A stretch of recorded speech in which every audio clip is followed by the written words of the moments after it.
Hi, welcome to this video lecture about photo-elicitation and PhotoVoice.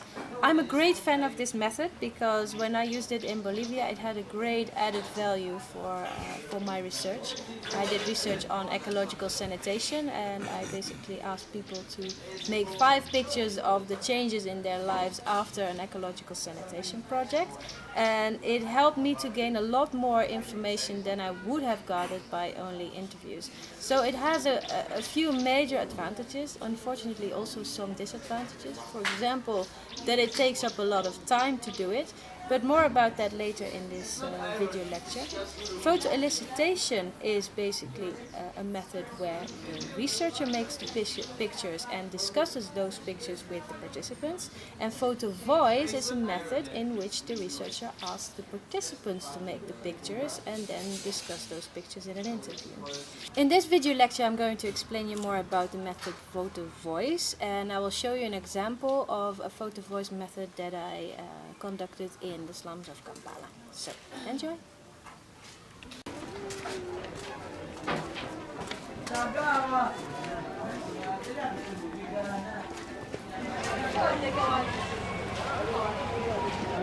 I'm now going to do the PhotoVoice method, so I'm going to a participant and I'm going to ask him to make the pictures for me to later on discuss them during an interview. Yes, definitely.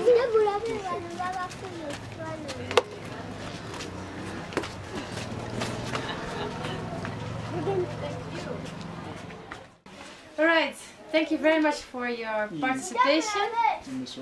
And thank you so much for having me. I brought the camera. Yes. This is it.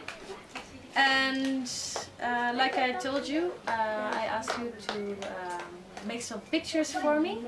2 pictures of the things you really like about this community and 2 pictures of you very much dislike about this community. Yeah, exactly. So this is the camera, and you can make those 4 pictures, and by way of present to show my appreciation to you, you can fill the rest up with personal pictures if you like, and I will go and develop the pictures for you and I'll give them as a present to you. And then we discuss the 4 pictures that you make for me. I hope you're going to like it, the assignment, and I'll be coming back later to collect the camera, and then we have time to discuss. Okay? Alright? Okay. Did you manage to take the pictures? Yes, the pictures are good. Yeah? Yeah. Oh, that's nice to hear. I took them. Great.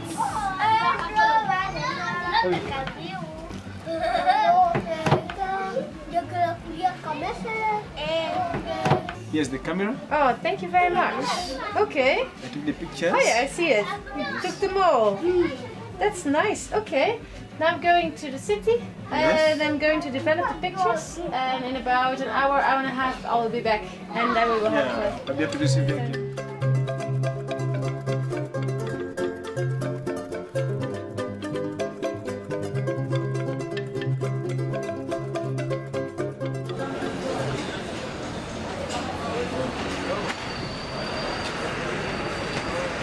So I picked up the camera, here it is, and now I'm going to develop the pictures.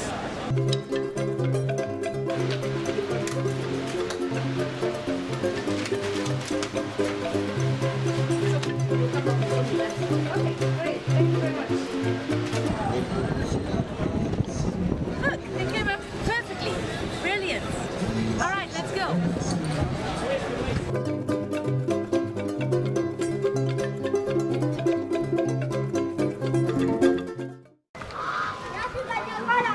Hello, Abdallah. Thank you. Hey, how are you? Okay, so I went to the shop and I developed the pictures, and they came out perfectly. Welcome. So I'm handing them over to you. Maybe it's nice to watch them first. There you go. This is the one that we took together, right? At the school. Yeah, the kids at the school. Yeah. Thank you. That's cute, isn't it? The rest of it. Very cute. It's very hard to find someone asleep and looks good. Yeah. We're going to put the 4 pictures that you took for me on the table, and then we can discuss them. This picture, I captured some young boys who were playing football. These young boys were playing football. I like it because it shows unity. Unity? Yeah, unity. These boys couldn't play football if they were not united. They came together with one target. Yeah. That's the football. This is unity. Unity So means? unity means to coming together to achieve one goal. And these boys, they are playing football. So, this interview continues for quite some time, discussing all 4 pictures. As you can see, the pictures are very useful to discuss the topics that the participant chooses to talk about. Let's go in the meantime through some advantages and disadvantages of this method. So, let's start with the advantages. First of all, photo-elicitation and photo-voice are very suitable for taboo subjects or emotional subjects, and also for opinions, because people rather talk about a picture than about themselves, so it feels better for the participant to talk about a picture when it concerns a taboo subject.